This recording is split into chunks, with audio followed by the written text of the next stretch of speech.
Okay, so the first two episodes of How I Met Your Father are here. And for the occasion, I was going to wear my friend's shirt, but it's in a dirty clothes, so wore my Selena shirt because one of the characters is wearing one for all of episode one. And that's awesome. Like literally just a shirt. They're walking around New York, which I presume is cold, just in their giant Selena shirt. Anyway, so uh, one thing I didn't mention to sprout the bat when I did the reaction to the trailer is the narrator is Kim Catrell. Uh, and just like that, we know that she's doing just fine not being on the Sex and the City reboot. I already knew she wasn't going to come back. She laid it out quite clearly why she's not coming back. I get it. The way they do it, on the show, kind of makes it want her to come back, but it, you know, it kind of parallels reality what they did on the show. Anyway, this show, Kim Cattrall is sexy and awesome. So let's start there with the narrator. In the parent show, the narrator, you got the two kids sitting towards the camera like I am now, talking to a disembodied Bob Saget. Penning that later. And in How I Met Your Father, it's the mother, Kim Cattrall, sitting at facing towards the camera, talking to her disembodied son. So like that's a good change, and I noticed stuff like that. That kind of you know going back and it's like they took notes and are fixing things we complained about in the first series. Uh, and basically, yeah. So she's telling the story of how she met her kid's father, what have you. And another thing they did is they told us right off the bat who it is. Well, kind of. It's down to three dudes.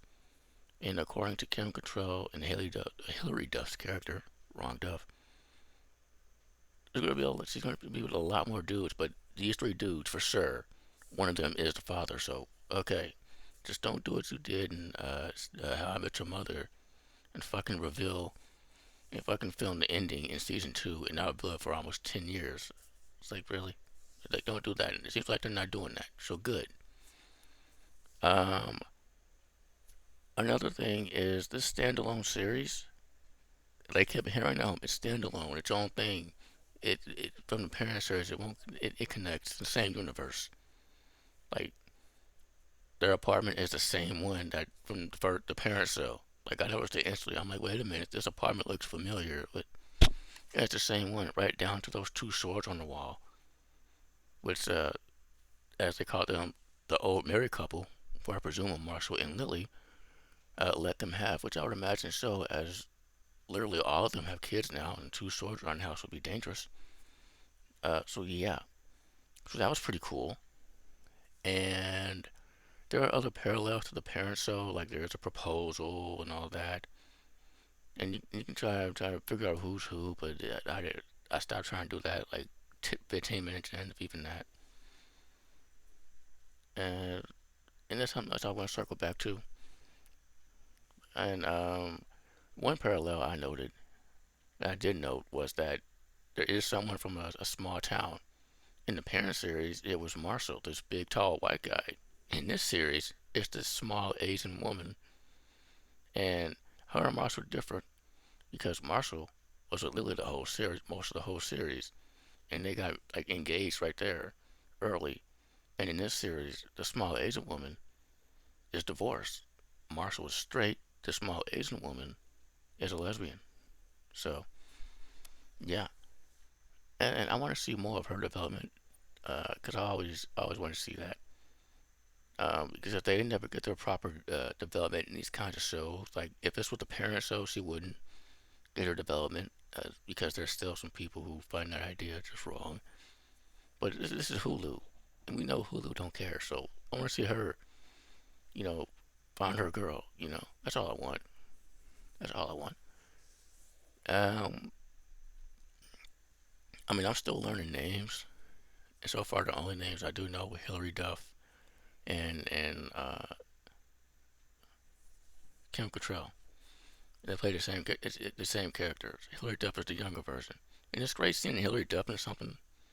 I loved her in Liz McGuire, loved her in Younger, and I would have loved her in the Liz McGuire reboot. And they did not pull the plug because it was too adult.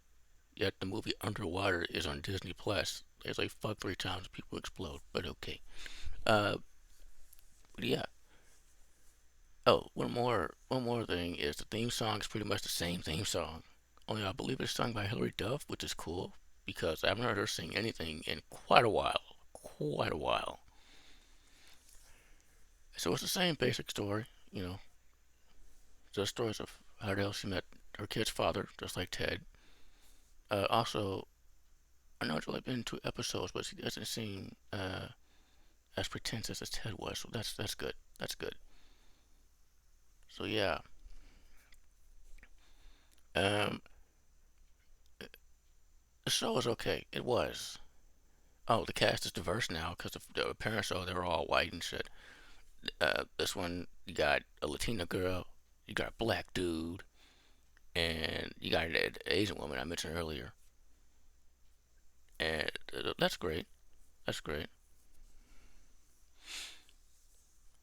And I think that's it for what I liked. I mean, across both episodes, like some people got first 4 episodes, some got the first two. I got the first two, and I laughed maybe twice out loud, once per episode.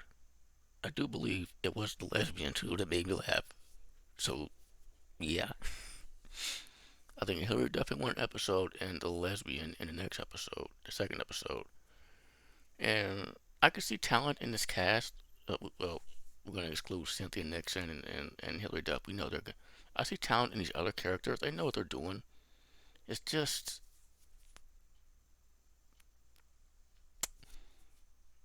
I had trouble concentrating on this show. Now, part of that is I finally started playing Assassin's Creed Valhalla on my gaming PC, and I'm loving it. And it's all I can think about. I'm thinking about it now. And I was literally sitting there. My TV's right here. I was looking at my PC like, I want to play Assassin's Creed, but I want to watch this. Like, I want to. That's part of it. The other part of it is, there's really, and I've seen this before. I watched other reviews. I read an article. So far, there's nothing and no one to latch onto. Like I said, I like the lesbian. So far, she's my favorite character. But I mean, much I like Hilary Duff. I mean, Cynthia Nixon's being Cynthia Nixon. She's awesome. But there's no one else. The other characters, you can remove them right now. I wouldn't care. Like I not. I mean, the girl in the Selena shirt was cool, but yeah, like there's nothing there. Also, notably, this one has a laugh track, whereas the parent show was in front of a live studio audience, and you can tell one versus the other. And oh boy, I usually don't like laugh tracks in sitcoms. If there's laughter, I want it to be from the audience themselves. Like like like Titus from back in the day. I'm rewatching that because that too came back with a reunion actual episode. So working my way up to that, they did that before the live audience, which kind of shocked me because that show was fucking crazy. And there's an audience for that. Okay, but this one not so much. Like I usually don't do that. Like there's a show called Holliston. I did not like it at first. That one has a very obvious laugh track. My goodness, because some of the shit they were doing just was not funny. Like Adam Green, I like D. Snyder. I don't know too much about Quad. Rest in peace, David Broggie. Damn, that show needed that laugh track. Oh my goodness, especially in season one. Now this one,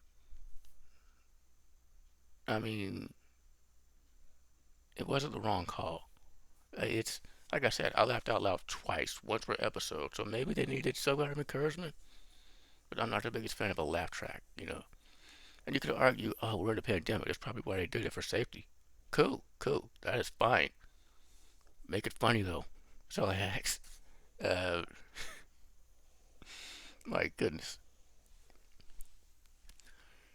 I mean, I literally kept rewinding it to Kim Catrell because she was like genuinely for the longest time the most interesting part of the show.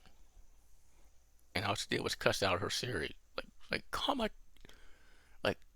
call my damn son, damn it. Like, that was funny. Like, I can relate to that. Machines don't understand me for some reason. But yeah, like, nothing really. I mean, it's only 2 episodes, right? So there's still time. We're getting 10 of them, so. But of the 3 shows that I premiered within the last week, How I Met Your Father, Naomi, Peacemaker. I was most excited for How I Met Your Father. The least excited for fucking Peacemaker. Peacemaker's the best of the three. Then Naomi. I mean, Superman, come on. And then How I Met Your Father. Yeah, I'm gonna keep watching it because it's just the first 2 episodes. So maybe it'll get better. And I power through much worse sitcoms like Mystery Girls. Like, my goodness. I like Jenny Garr. I love Tori Spelling. Lasso was trash. But I watched it because I like them. Mulaney, ugh. That show. That was trash. But I powered through it because I like Nazem Petra and Elliot Gould. They're far worse than this. There's far worse out there. Okay? Far worse. And circling back to Bob Saget, it was dedicated to him. I thought that was pretty nice. That was really cool. I love that. Also, Train Drops to Jupiter is a thing in this universe. It's like Hilary Duff's song. Even she sings it, and then you even hear the actual song itself. I fully expect for Train to make an appearance to sing that song. Maybe not now, because the lead singer's going through shit. My condolences, but at some point in time, they're gonna show up. I'm calling it now. I mean, like, it's like Rob Thomas and iZombie. Like, every time you watch iZombie, it's created by Rob Thomas. And my brain goes to the '90s singer from Matchbox 20 and Santana. But no, it's a whole other dude. But eventually they had to bring in Rob Thomas, the singer, and it was awesome. So yeah, and that's all I have to say about this show. Like, yeah, like, I see why they keep saying it standalone. Don't compare it to the parent show, because I was actually watching that show before I put on How I Met Your Father. Like, I watched a couple episodes before I watched this. Um, yeah, that's why I stopped comparing it, because I realized there's nothing to compare. One show's hilarious, albeit a bit retroactively controversial, and also just straight terrible in the last couple seasons. And the other is I see what they're trying to do. I see the potential. I want it to work, and I'll keep watching. That's all I can say. Thank you for watching. Also, much like this tacked on extra part here, there's a cameo by Leighton Mistra. I didn't even know it was her until I read the credits. It said guest starring Leighton Mistra. I'm like, wait, what? I look into it. She's the girl with the guitar. You don't even see her face. You see like this much of her face, and she's the ex-wife of one of the characters. Uh, that seems interesting, I guess. And apparently, the cameo was not a one-off. So it's been a minute. I've seen her or something. I like her too. So yeah. Thank you for watching it again.